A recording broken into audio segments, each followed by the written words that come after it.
This is Coder Radio, episode 84 for January 13th, 2014.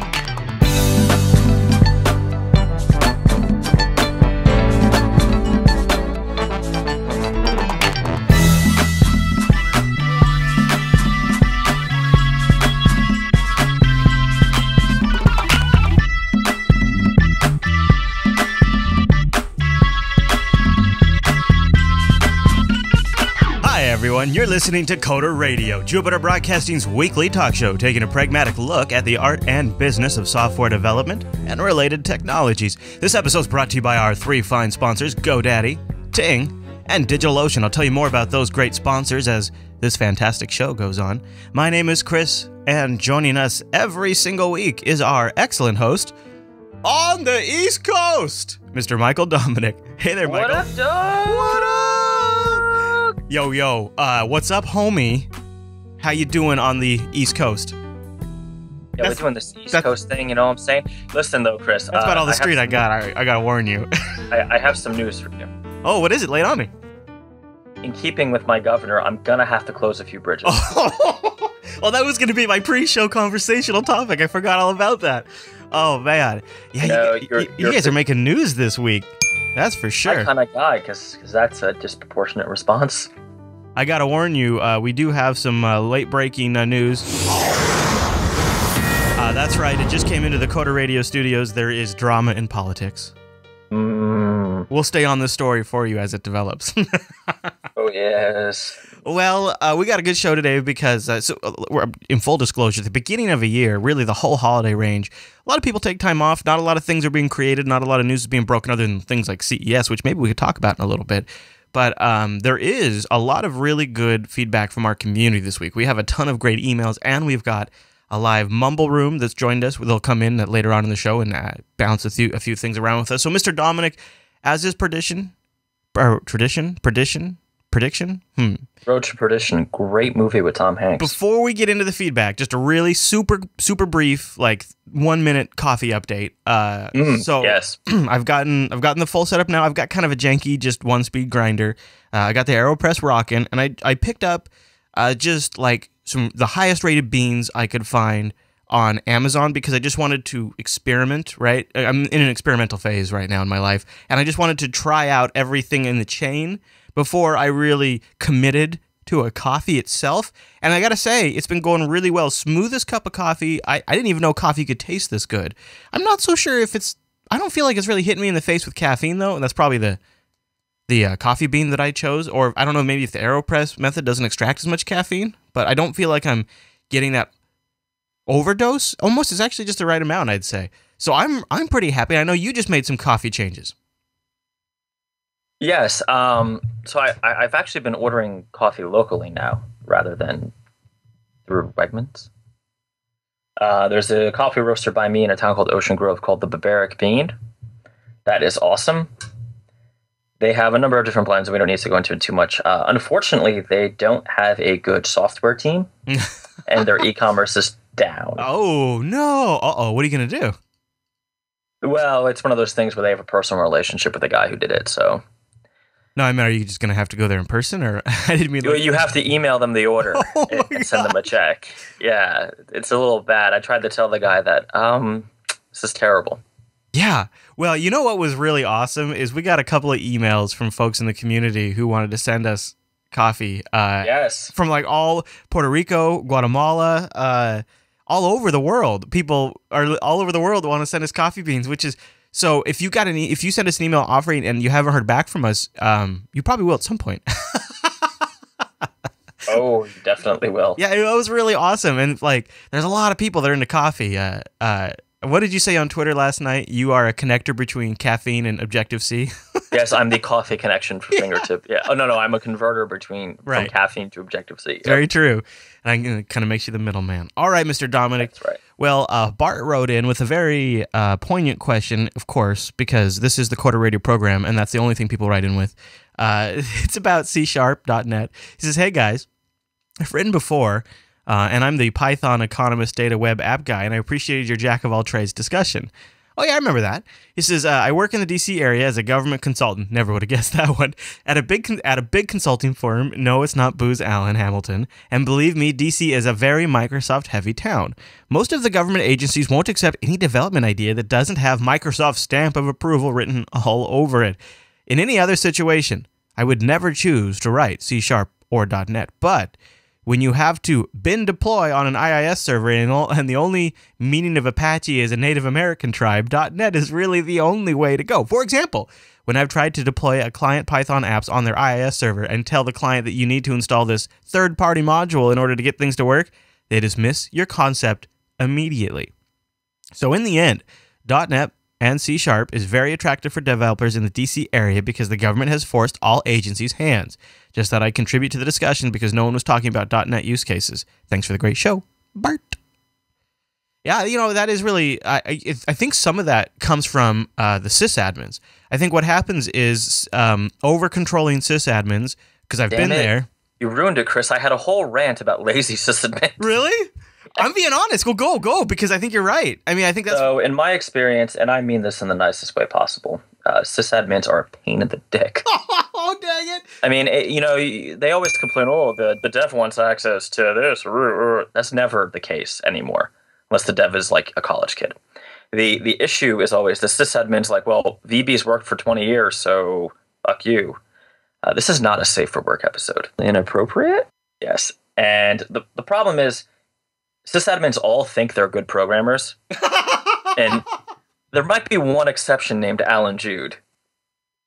With that exception, they all suck. I mean, they're all really shitty programmers because what they call programming is really just scripting. And there is a difference between writing a script to do whatever kind of weird processing you're doing and architecting an actual software project. Yeah, and I can tell you exactly, like in the case of this one here where you have to install a third-party module to IIS to get Python work. The sysadmins have had an experience where, a Microsoft update broke some sort of third-party module in IIS, and it happened enough time on enough production servers that maybe 5 years ago they made a rule that said never again. We will never cross this line again. Oh, well, the Microsoft ones are the worst because at least the Unix guys will be like, oh, well, I guess I could throw something together in Bash, or maybe if they're really progressive, Python. Well, in Microsoft, you're much more in the box, especially if you want stability. Or is there a utility I can download for this? Like, oh, Jesus. I mean, at least some of the more progressive Microsoft sysadmins are starting to get into PowerShell, but I've only met one so far, and he's kind of the black sheep. There's no disadvantage to the sysadmin because it's sort of it's almost a form of lock-in to the sysadmin, and it ensures that he has a job. Nobody loses their job for recommending Microsoft on maybe an HP solution. Like, it's this whole stack that you get to put a stamp of approval on from top to top and from top to bottom and say, well, look, each vendor along the way, this is their recommended stack. And if you don't deviate from that, it's also a great way to defer all guilt if something breaks. Well, look, we followed the recommended spec. Not only that, but putting my lazy person hat on, if I was a sysadmin, my rule would always be status quo, right? Status quo. Because if it didn't crash today, probably won't crash tomorrow if we don't change anything. Right. And, let's be honest, no one really in a lot of organizations, I know this won't be universally true, no one even talks to the IT people, the sysadmins, until something goes wrong. Yeah, they don't exist until it's broken. The problem for us devs is that's not how we're evaluated. We're evaluated by how much did you change this quarter. And if the sysadmin is always breaking your ass about, well, what do you mean you want to go to .NET 4.0? I mean, 2.0 has been pretty good. Yeah. Yeah, it's like, dude, what the hell? Yeah. Ooh. Yeah. Okay. All right. Put down the haterade. Wow. Boy, I mean, I'm just being honest. As a sysadmin, I've been there. I want as little change as possible. And every time the developers would ask for more admin rights or more access to something, I would be on high alert.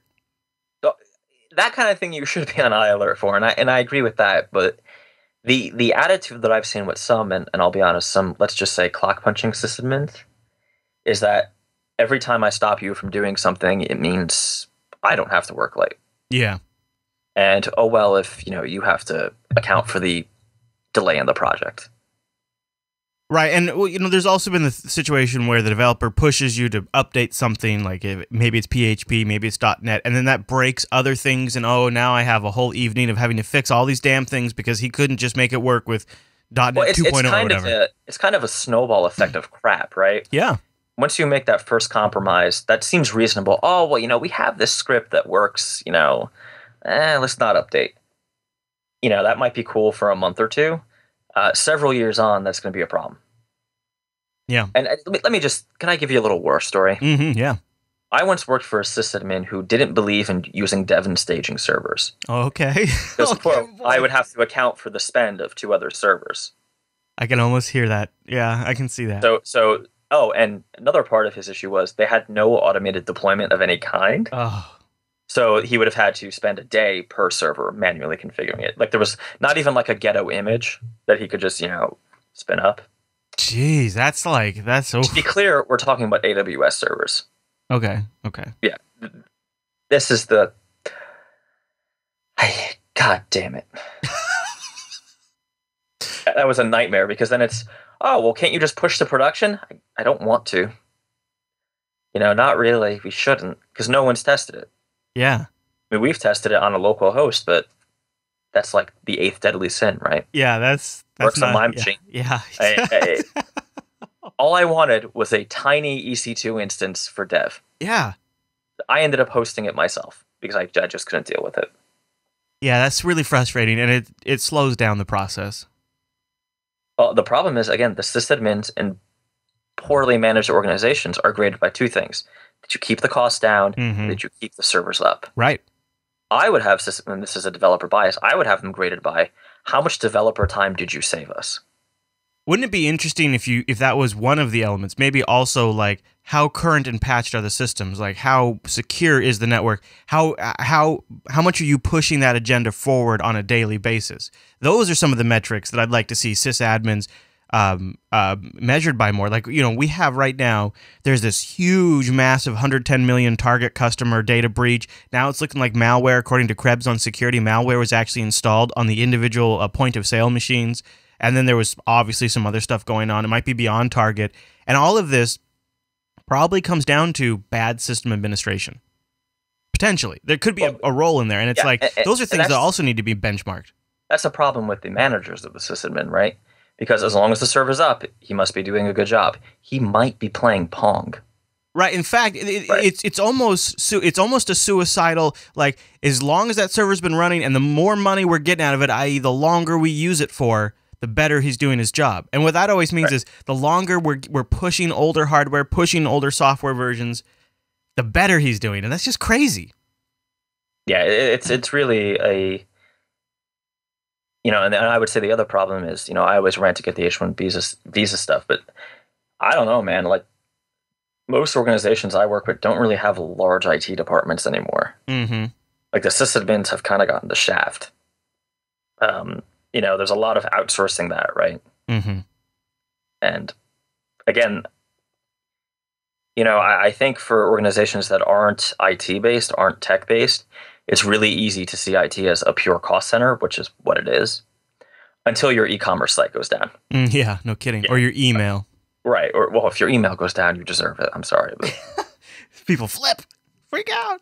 All right, we should move on. All right, next email comes in from Monsieur Jason, and he wrote into the show, says, "Hey guys, just catching up and listening to Coda Radio 82, and around here, the software craftsmen guys are against any certification for developers. In fact, the goal is to boost the overall quality of all software to prevent some government authority from stepping in and requiring certifications. Anyways, love the show, Jason." This is kind of what I had heard too, is that it was going to be like a self-policed industry thing, so that way there wouldn't have to be regulations passed. What have you heard about this? I've heard the thing about keeping the government out, but I still hear about potential industry certifications, right? Yeah.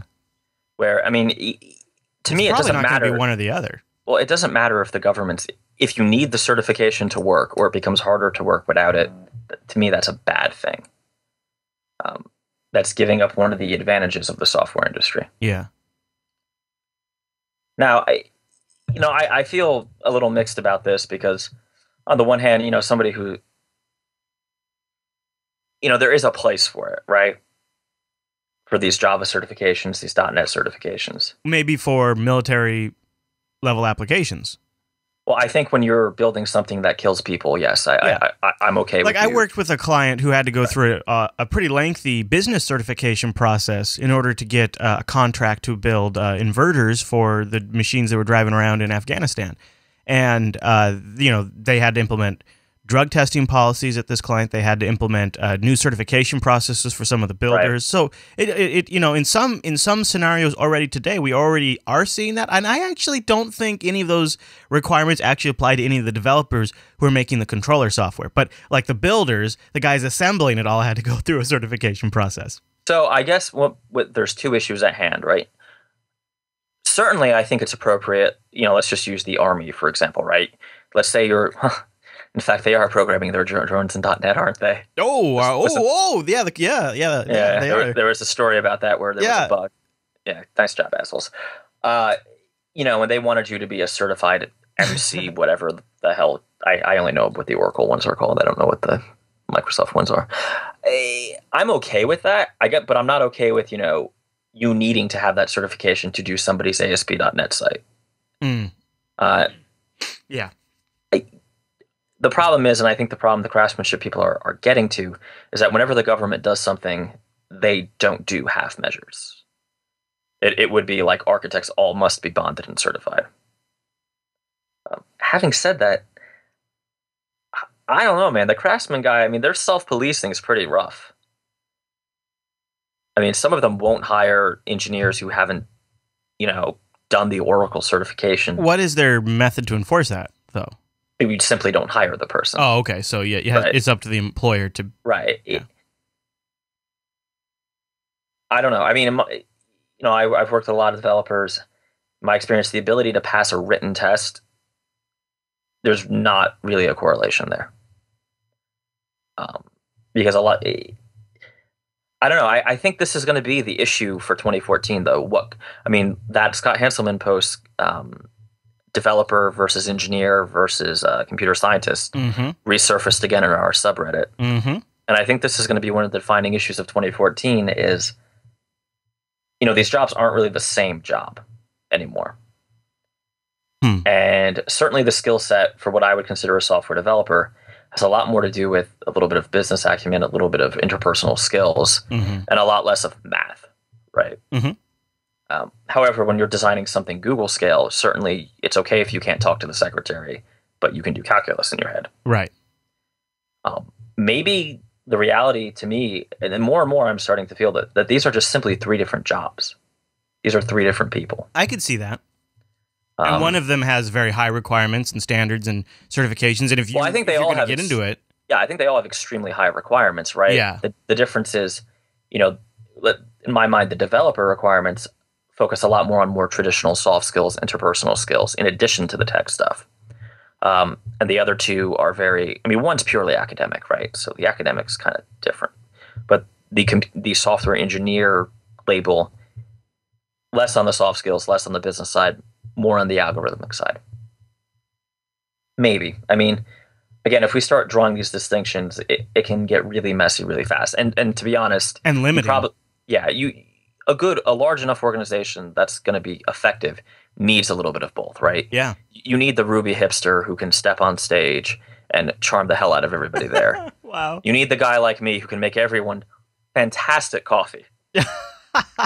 And then go play some Hearthstone, by the way, thank you to the person who sent me that beta in October. I didn't see it till just now. Thank you. Oh. I got a little present from our friends in California. Nice.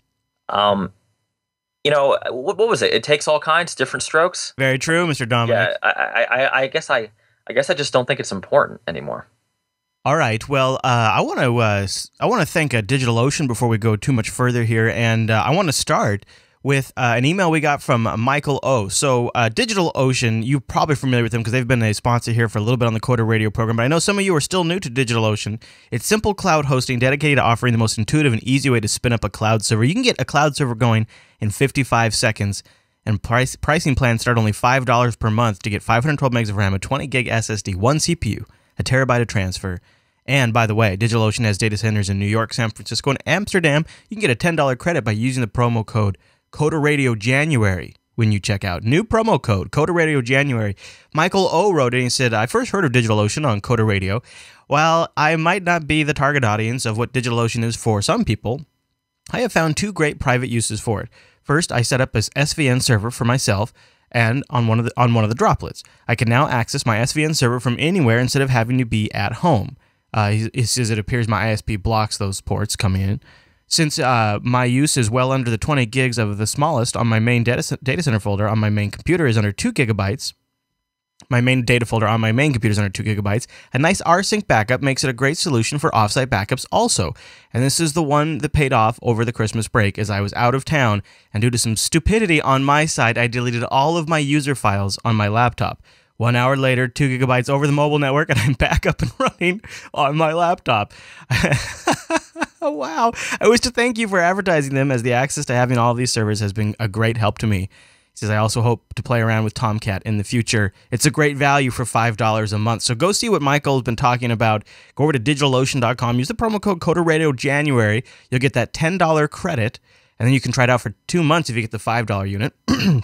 Not a bad deal. Listeners of Coder Radio will enjoy all of the features that DigitalOcean offers, from the flexible API, private networking, image backups, SSD drive speeds, droplets for deploying a system that you want to create and save a droplet for, or a system like Ubuntu 12.04 with the entire LAMP stack, or Docker on 13.10 ready to go. All of those kinds of things are available on DigitalOcean.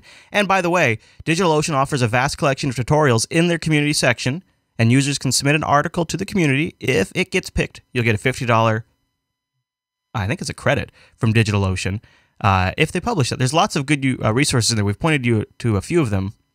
They have a really great help and community section where you can get everything from the basics of Nginx, Ruby on Rails, setting up and managing an Ubuntu server, installing PHP, doing anything you might need to do there. It's all available. And if you get published over there, you'll get that $50 bonus. So not too bad. Use Coder Radio January, brand new promo code when you check out over at DigitalOcean.com, and get that $10 credit. And by the way, DigitalOcean is almost at 1 million cloud servers launched. They got a special deal going on for that. You can go check that out over there. I'll tell you more about that next week. But go over to DigitalOcean.com and use the promo code CoderRadioJanuary to check out.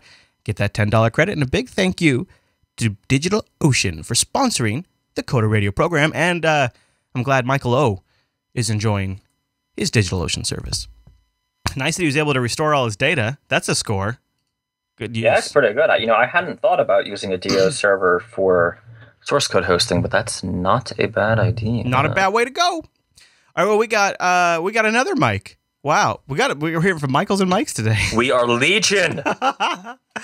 He says he needs to replace an in-house tool. He's not sure which one. He says loves the excellent show. He looks forward to his morning drive every Tuesday thanks to Coder Radio.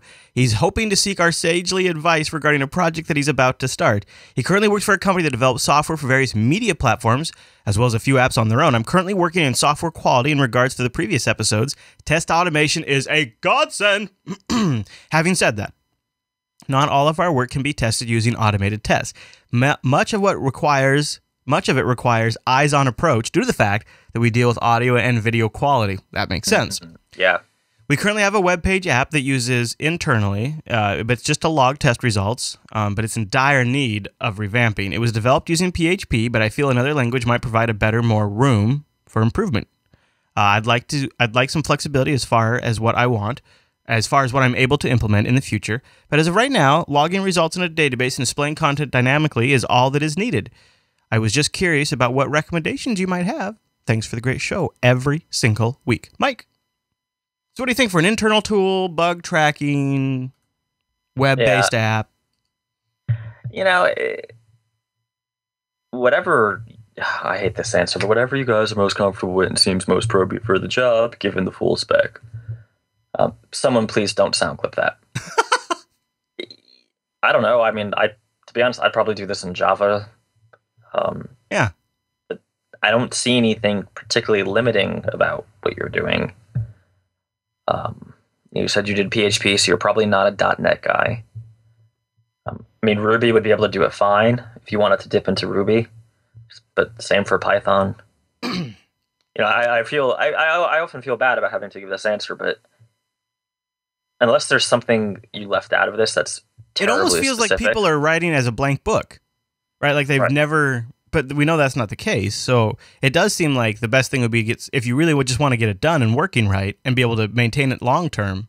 You Well, gotta work with what you know. right. And what I might add is, if you have total control, is there an advantage to learning either of these techs for your team for overall, right? So maybe I could phrase that a little better.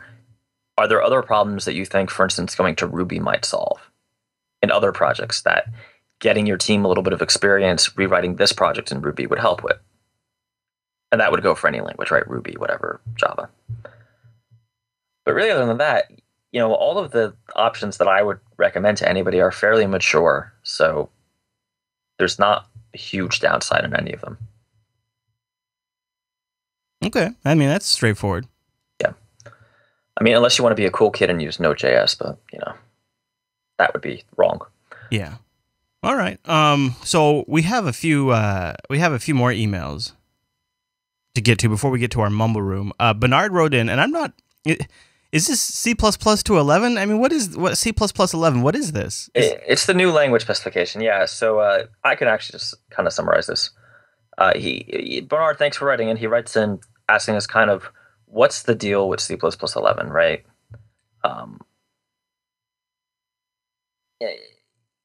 To be honest, C++ is fairly conservative. I mean, it's backwards compatible. Obviously, if I was starting a new C++ project, I'd prefer to go with the newest standard, so 11. But, there's nothing. One of the advantages is it's so compatible that it's a non-issue. Mm-hmm. Right? I mean, there are things that don't work backwards. There's a lot of syntax sugar. I believe they have a few new keywords, things like that, which is great. And, a lot of folks on the Microsoft side who are doing RT apps, which I have a comment about, by the way, are definitely rediscovering C++. And I think with Qt, folks are rediscovering C++. Awesome. I would certainly say that use the newest standard. One thing I'd say, though, C++ isn't like, it's pretty conservative. So when we say the new hotness in C++, it's pretty stable, right? Yeah. I mean, the new features are awesome, like you mentioned in your email. It's just that it's so mature that there's really not a lot to pick at. I gotcha. Yeah. So, Chris, Windows 9? Wow. Threshold, you mean? You mean Threshold? Well, you know how we fix a bad product. Give it a new name? We repaint the label, and we just get a Sharpie, Chris, and we write a new number. So Jordan wrote in. He wants to give us some feedback on Windows, and we got two that I saw, and the inbox was a little crazy this week. Thank you, everybody. He says, you asked for defensive Windows. Well, I'm not really one to defend Microsoft. I actually hate the direction and what it's become of Windows OS. But I also think there is a huge opportunity for the Windows Server space for Windows 8 that Microsoft has not taken advantage of yet. No one can deny that Active Directory is fantastic. If Microsoft ever did anything right, it was developing Active Directory. At work, I maintain quite a few servers, mostly Windows, and definitely not enough Linux. As of right now, we use a third-party web application for the server monitoring.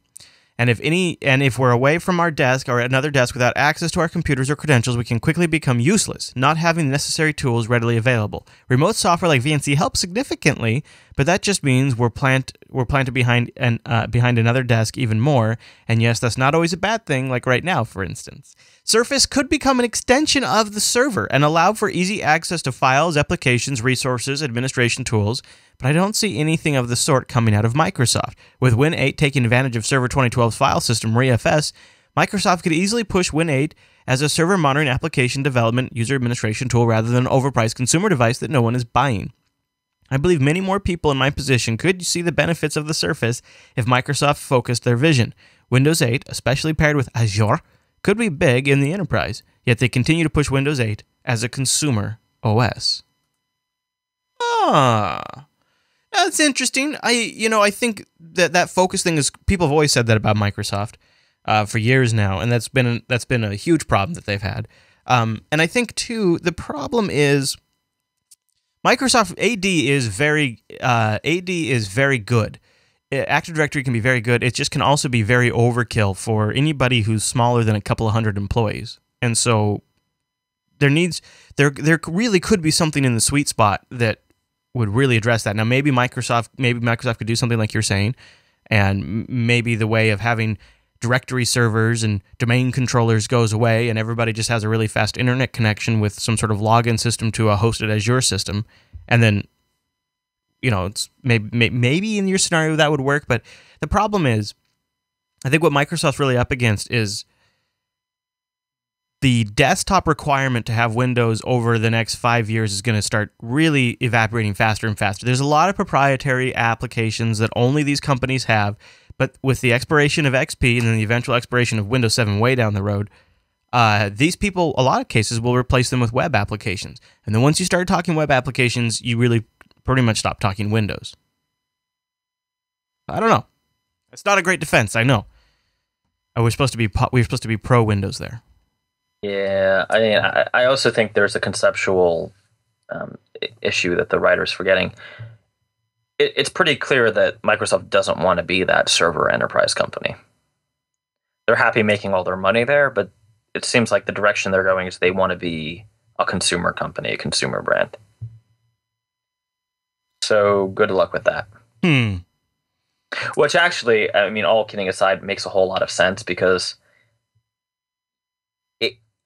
if you don't already have an infrastructure in place, it's pretty hard to beat some kind of OpenStack Linux-based system at this point, just because they're so cheap. In terms of, there's no licensing cost. I think Chris has mentioned several times about the licensing per core of SQL Server, how ridiculously expensive that gets. Mm-hmm. It's just, they're facing a losing battle in both places. Margins and less and less requirements to. And the other thing is, they are a big company with a very strong, from what I kind of hear through the grapevine, management focus, right? Where, there's a lot of jockeying between different layers of middle management at Microsoft. So it's there. You're not going to get a guy in there or a gal in there who can just, I'm the new CEO. This is what we're doing. It's going to take a long time to turn that ship.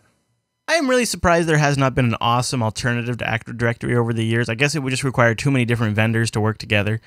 But when you're a big enterprise and you have a lot of users, you need some sort of single sign-on system. Oh yeah, and anyone who's saying that Microsoft is going to sink is crazy. Yeah. Right. IBM is still around, and IBM is still fairly profitable. Now, they got there by laying off a bunch of people. It's the enterprise is still going to be a good market for Microsoft. It's just getting into newer, smaller companies is, I'll be honest, they're pretty cost prohibitive. That's unfortunate. The only thing they really have going for them from a small company's perspective is really Azure. But all right, so we have one more in defense from Ed. He says, you asked for a Microsoft plug. I'm a big supporter of your shows, and I enjoy tinkering with Linux and the Raspberry Pis, but I think Windows is still the only productive working tool for actually getting work done. I'm a civil structural engineer, and there are not software packages for Linux, BSD, or Macs that can do the following tasks: CAD, structural design, civil design, mechanical design, commercial, industrial, architectural design, electrical design, survey packages, and Microsoft Office is superior to all other Office packages out there. If you try the other Office packages, they don't have the speed and stability of Microsoft Office, particularly with large spreadsheets. I know engineers like me are a minority, but that's still I'm ever around, and Linux or Mac are not ever an option in the community as workstations. Yeah, makes a lot of sense, right? On the Mac, on the other side, video production, you really can't beat Mac. And I think Chris has felt that several times. Mm-hmm. Again, anyone who's claiming that Windows and Microsoft are going to die is silly. My assertion is that they're not going to be the consumer company they want to be, at least not yet. Yeah, I think too. It's sort of like where he says, I know I'm in the minority. Well, so are video editors on the Mac, right? They're in the minority. Just like people who, well, I don't know. Actually, I look at the Linux user base, and I bet the majority of those people are people who are in jobs that are very much getting work done. So it just depends on the tools you require. Like for me, there are certain tools that Like, I don't even have a computer in this house that runs Windows, and there's no task in my job that requires Windows. In fact, I am much less effective on Windows. So, for me, I'm almost the reverse. So I can actually kind of understand where Ed's coming from, because I have the opposite opinion.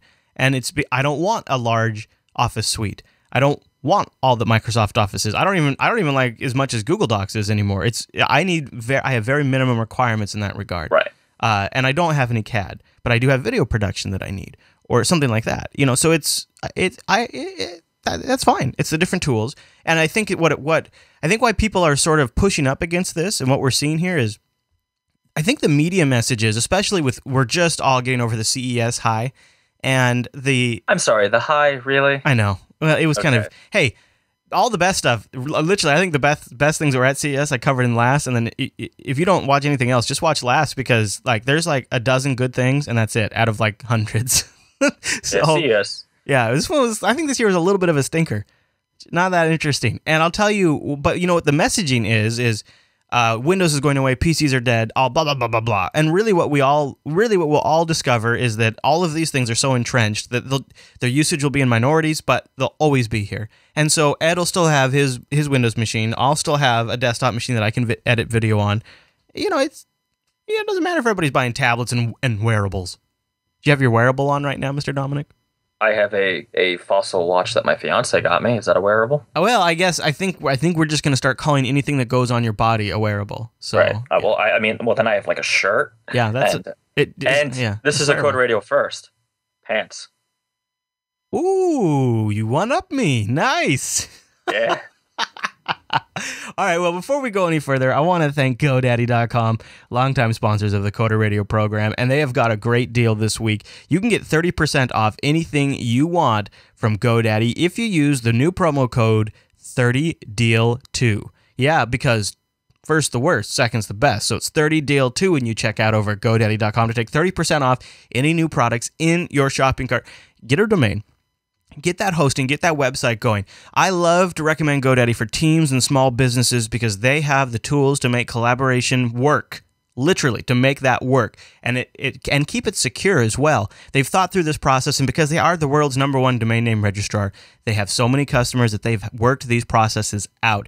Not only that, but they have an awesome hosting backend where if you want to throw up a new website, maybe throw WordPress on there, get your company's blog going, or maybe you want to host a store on there, GoDaddy has all of these tools available to you. Make that very straightforward, so that way you can deploy what you want and then get right back to work. You're not going to spend weeks or months setting up the server, installing the packages, configuring this and that, and then getting things working. GoDaddy has some very streamlined process. Now, you can go full on hosting and roll all that if you want to, of course. They've got great options for that at very competitive prices. And with our special promo code 30deal2, 30deal2 when you check out, that'll get you 30% off anything that's in that shopping cart. That's a great deal. So go over to GoDaddy.com. It is go time. 30deal2, and a huge thank you to GoDaddy for sponsoring the Coder Radio program for so long now. And I got to tell you, when you just want to get up and get working, and you want to know they're going to be there, and if you also want something you can hand off to a client as a complete package and say, here you go, here's your hosting, here's your site, here's the login information to manage it, GoDaddy is the perfect solution for that. I can't tell you how many times I've come into a client and they weren't using GoDaddy, and I just get the shivers all over because I know that's going to be a nightmare. It's going to take us forever to sort out. And whenever they have GoDaddy, literally, I know it's go time. I know we're going to be ready to go. That's awesome. So a big thank you to GoDaddy. 30deal2 when you check out over at GoDaddy.com. I almost was about ready to get a defensive Windows going. So should I bring in our Mumble room and see if anybody... We got 3 guys that are hanging out with us in Mumble. We got a few more that are in quiet listening. Are their names Steve? Bill? I don't see Steve or Bill's. And Alan, although I hear Alan might have just dropped, actually. Oh. So, anybody in the chat room wanted to defend Windows or is a Windows user right now? In the Mumble room? PC Wiz, Slips, Lyle, is that how you say your name? Go ahead, Slips. I just didn't necessarily agree how Dominic said, or Michael Dominic said, Windows is getting more consumer.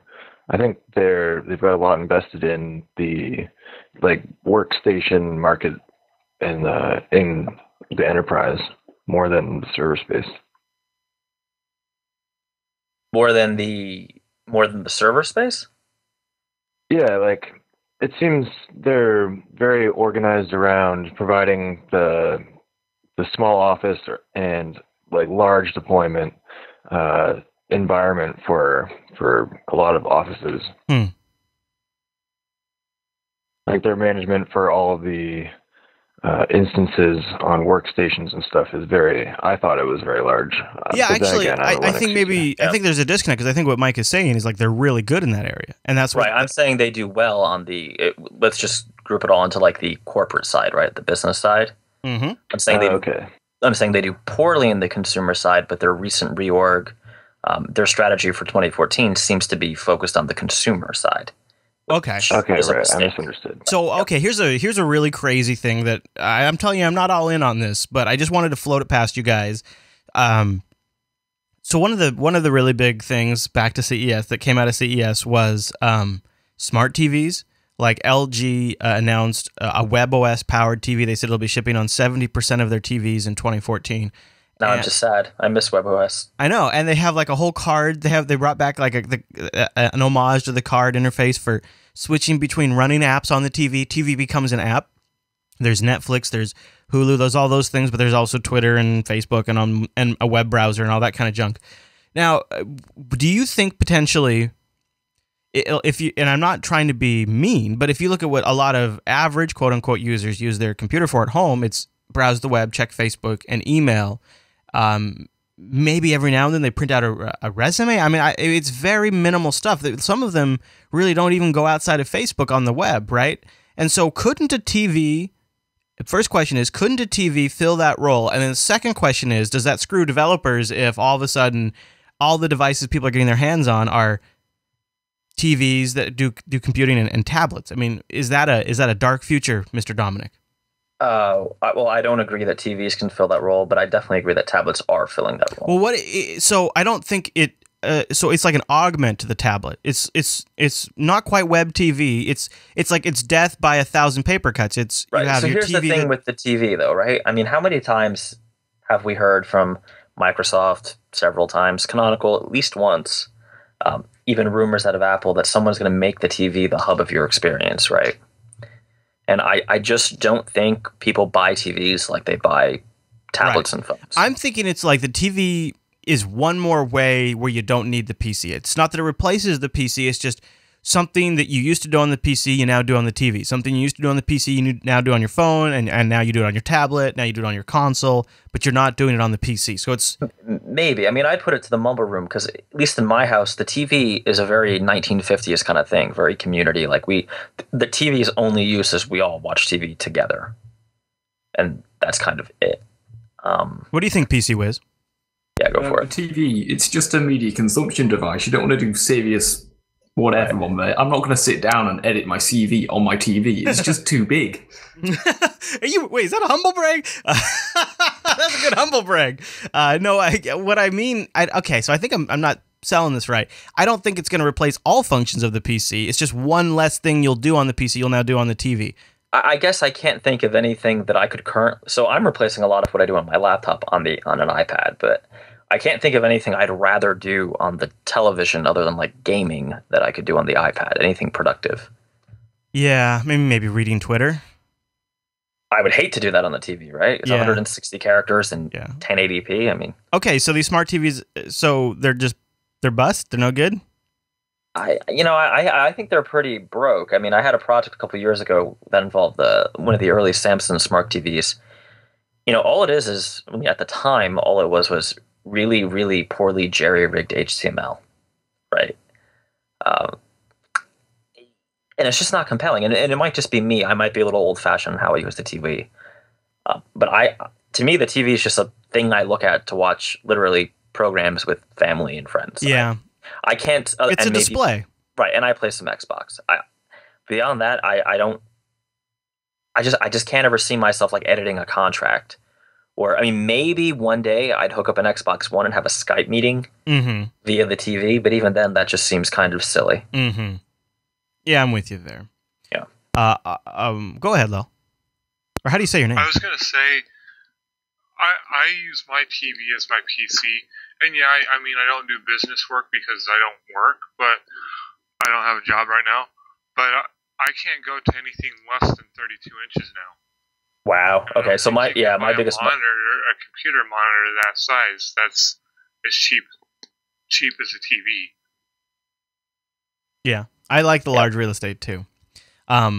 Okay, well let's see if we can't help out a fellow Coder Radio audience member. He says, guys, I was wondering if anybody has a similar experience. I'm currently a senior software engineer, and in order to move up more in the company to an architect role, there's a lot of bureaucracy to break through because I have only worked on 2 teams in the company. My boss has no issue supporting getting me to this role. However, in order to get a wider audience to accept it, they are considering moving me to another team to lead a project there, so there is a better justification for serving as an architect down the road. Has anyone had similar experiences and any other advice for taking on this challenge? So what he's really asking is, I think what he's actually asking here is, should I leave my comfortable position where I'm safe, right, and move to this new riskier spot where I'm going to have higher exposure and the stakes are a lot higher?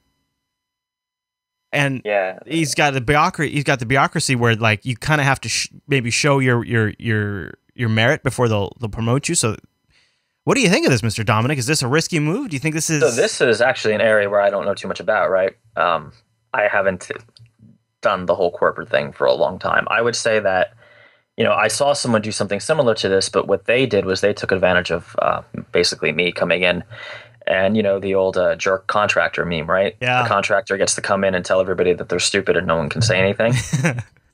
Well, if you're smart and you don't have the social capital in your organization, you can actually leverage the contractor by basically becoming his parrot, which is what this guy did. That got him from junior to lead dev in less than 6 months. All because then, well, what did management see? Well, John, agreed with this guy that we paid X dollars. And if we had just listened to John, we wouldn't have had to pay X guy X dollars. That's also a risky move, right? Because you're not going to make too many friends. Having said that, I would ask yourself, if there's so much bureaucracy in that company, do you want to work there? That was going to be my question. And if it is a yes, then that's fine. I mean, there's not necessarily... You can be okay with that if you're comfortable with it.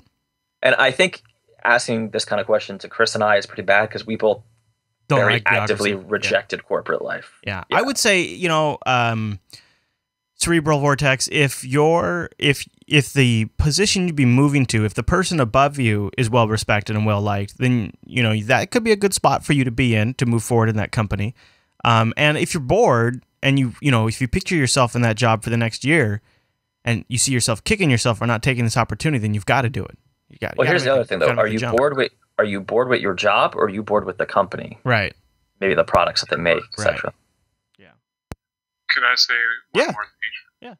I don't disagree with that perspective at all, but there could be another perspective that the person could look at. What's that? Maybe this is a way to mentor him to be a better programmer, or whatever case it is in any job.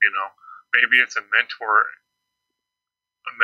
opportunity where he can be mentored by people that have more experience than him. Yeah, I agree with that too. And also, if your boss is trying to get rid of you, maybe you should take the hint. No. Ouch. I kid. All right. Well, I do want to thank Ting before we go. And then we have actually one last thing, just a little pat on the back. We'll see how this all turns out. But here's how you get started. Go over to coderradio.ting.com. Ting is mobile that makes sense. My mobile service provider. Here's a couple of things. And when they say no BS, they really mean it. No contracts. No early termination fees. And the big one, ladies and gentlemen, get ready for it. It even deserves its own ding. You only pay for what you use. That's right. You only pay for what you use over at ting.com. So go get started by going to coderradio.ting.com. That'll take $25 off your first month of service. Or if you don't have a phone yet, you can go over to Ting. It'll take $25 off your first phone. Yeah, that's not bad. Ting's rates are really simple. They take your messages, your minutes, and your megabytes. They break them all out, and whatever bucket you fall into at the end of the month, that's what you end up paying. You can get an idea. Like for me, I was just talking to my dad over the weekend about how the fact that I never really ever use the phone. It's true, I don't. So I might use about 100 minutes per month and maybe send about 100 text messages a month, but maybe I'll use a gigabyte of data that month. My monthly bill, $36. In fact, usually my bill's around $33, $32 right there. And that's with voicemail, picture, video messaging, three-way calling, caller ID, tethering, hotspot. All of that is included with the Ting plan. And on top of that, I also know that if I ever needed to go somewhere else, I wouldn't get stuck in some sort of horrible contract. So that gives me peace of mind. And now that I've been using Ting for about a year, about a year now, one of the things I really love is their great device selection and their fantastic dashboard. Ting uses the most simple, straightforward way to tell you right where you're at without minimizing the amount of control you have. I can still go into the dashboard.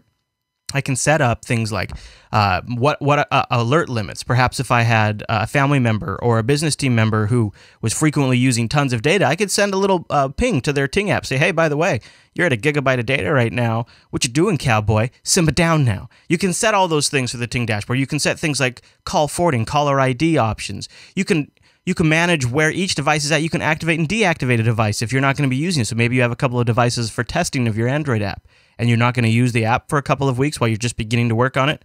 You don't need to test it. Turn off the device for a little while. And then when you're ready, go back into the Ting dashboard and turn it back on. It's brilliant. And it really is how things should just work when you're using a cell provider. And you'd think with an amazing web interface like this that Ting probably doesn't want you to call them. Not the case, my friend. Call them at 1-855-846-4389. That is 1-855-TING-FTW, and a real person will answer the phone and help you. So go to coderradio.ting.com, pop that savings calculator right there, put in your bill from your current cell phone provider, and be impressed. And they are taking folks who use this savings calculator and then tweet out their results. You're getting entered to win a Galaxy S4. So there's a good time to go over to coderradio.ting.com to get started.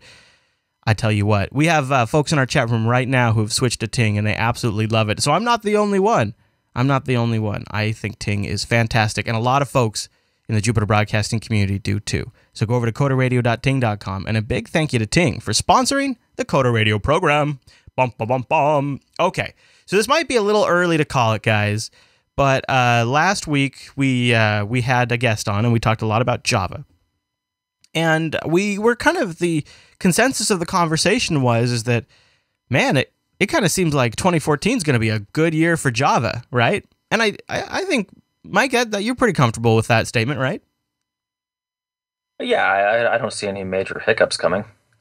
No. In fact, I'm looking for it right now. It hit the subreddit this week. Oh, okay. I know where you're going with this. They say Coder Radio called it. 2014 will be Java's year. And I'm looking for it right now. Oh, here it is. In-demand dev skills from Stack Overflow. This is according to readwrite.com. Yep. And they say the most in-demand tech skills is Java. That's at least according to statistics from Stack Overflow, where thousands of companies use the website's Career 2.0 search in order to find job applicants with specific developer skills each year. 2013, Java took the lead as the most frequent searched skilled word, and it continues to be so. Holy crap. In fact, they have a really cool graphic. If you're watching the video version, I'll pull it up here for you. And if you look at this, Java is like way ahead. Yeah, it's roughly 22%. Yeah. PHP at 11, C# at 10, Android development at 9.9, JS at 9. Where's iOS 7.5. Oh boy. Boy, you're getting your butt kicked by Rails and Python, Mike. I've been bitten by the snake. Damn it. Inappropriate? And then C++ at the bottom of the list. Wait, where's Mac? Huh? Guy? Oh. I guess maybe it's included in iOS? But probably not. I don't know why this is surprising, right? Java has the advantage of running on a lot of stuff, being super stable, and not requiring psychotic licensing fees. Yeah, so, you know why, though. Because all of the anti-Java rhetoric that goes on the web constantly. Everybody hates Java. What's really surprising me is actually how low .NET is. Yes. Although I think .NET has the problem of C# and .NET being split out. Oh, did they do that? Yeah, they did. Yeah, that's a little funky. That's a little funky to me, because I guess you could be doing C# on another platform like Xamarin, but I mean, let's be honest. You're not, though. I think if we merged C# and .NET, it would be number 2. Yeah. Well, I agree. Because C# has 10% of the searches right now by itself, and then .NET has 7%. So that put it at least probably at 18% when you add the extra fudge there. Which let's take our little edit to this list. That'd put it right combining under C# Java, yeah. That would make a lot of sense just because of what's deployed, right? I mean, most engineers are maintenance engineers. Right. Yeah. Boy, that's very true too. You can almost just figure it that way. I mean, to me, this is kind of a no-brainer. The only thing I would really challenge is, again, the splitting out of C# and Java. Rails is anybody who thought Rails was going to be in the top 3 was kidding themselves. It's kind of not. It's new, right? I mean, Java and C and .NET have been around forever. There's tons of stuff deployed in it. Yeah, I think there's another way you could look at this. So Python sitting at 8.3%. I think anybody who we get a lot of people that say, well, Python's a great language to start on. And I don't know. I mean, this is a nice middle spot. I'm looking at Python. It looks comfortable and secure. And if you got into Python years ago, you're still getting work doing Python. Yeah, I don't like that weird undertone of Python being like a training language. It's not. It is a full-fledged language that you can deploy serious code with. In fact, I've used many a service that's powered by Python. I've worked with Python developers. There's nothing newbie about Python at all. The only thing I would say is I'm a little shocked that JavaScript is so low.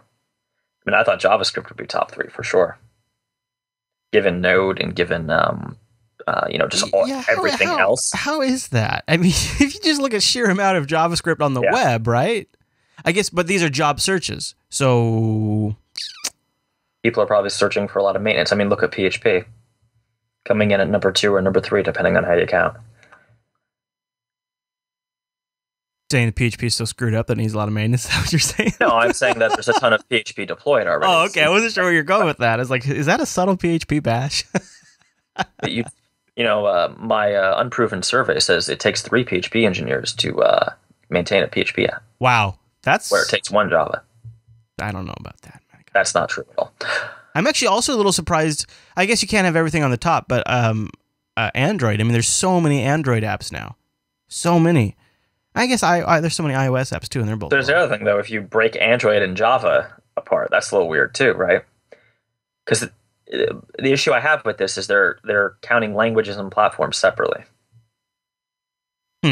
I wonder too if independent developers who maybe don't, so people who, so I guess what one of the things I'm conflating here is the amount of things deployed in that language versus the amount of jobs available. So like I was lamenting that Android was a little low, but then again, if maybe 20% of the people or 30% of the people who submit apps to the Android App Store are independent developers, then people wouldn't be searching for those jobs. So right. I would also keep in mind that, we've talked about the dark matter developer before. These are our 20% Java people, right? Right. I mean, the guys you hear about, the guys who make videos and do keynotes are on but still, I mean, an impressive showing for our Ruby hipsters, right? 8.2%. Snake people, 8.3. I mean, not bad. Just at the end of the day, it's still the enterprise developer who's the more common. Yeah. Speaking of the more common developer, I have a handy tool I'm going to link. I'm putting it in the show notes right now. This week's handy tool is called TLDR Legal. And you can go to tldrlegal.com. And so one of the things you've kind of expressed frustration with is sometimes the incompatibilities of different open source licenses. So what this lets you do is now this is in beta, I should disclaim, but let's say you take the GPL version 3 and you compare it with the BSD 2 license, right?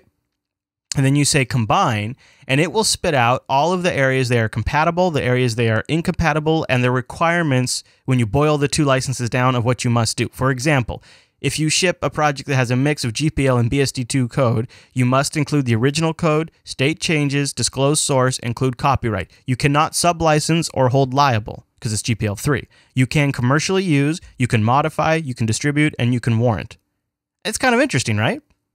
So this is obviously prone to some error, but it allows you to search for licenses. And so if you're working on an open source project and it's got software that has different licenses applied to it, you can run them through this TLDR legal. God, I've never had to say that out loud. And it will spit out at least a good guide for you to follow where you can dig in a little deeper. And you can break it out. Yeah, it'll give you more information when you break these things out too. So that's kind of handy. That's nice. Yeah. There you go. There you go. If you're in the open source jungle and you run into some potential license conflicts, that might just use BSD3 and Apache 2. Well, see, the problem could be maybe you inherit a project where it already is licensed, right? Yeah, no, actually, the licensing thing has come up a few times. It's a pain in the ass. All right, Mr. Dominic. Well, as we get ready to run here, I want to let folks know that we love getting your feedback. We love working that into the show. So you can email us. Just send an email to coderradio@jupiterbroadcasting.com, or even better, be a pro user. Go to jupiterbroadcasting.com and pop that contact link. Choose Coder Radio from the drop-down, or start a thread in our subreddit, coderradio.reddit.com. The community can jump in there, and we go in there throughout the week and check it out as well. And you can also watch us live on Mondays over at jblive.tv, noon Eastern, 9 a.m. Pacific, or jblive.info for the audio stream. Whoa, hi there. All right, Mr. Dominic, where should people find you throughout the week? mdominic.com. Okay, good. That's good. Or dominicm.com, whatever it is. We'll send people there. I think he's on the phone. This happens. We had a little thing we had to go to. What? We're good. All right. Where do you want people to go throughout the week? DominicM.com is fine. That's what I guessed. All right, we'll also have links to our social profiles in the show notes. All right, everyone. Thanks so much for joining us on this week's episode of Coder Radio. See you right back here next week.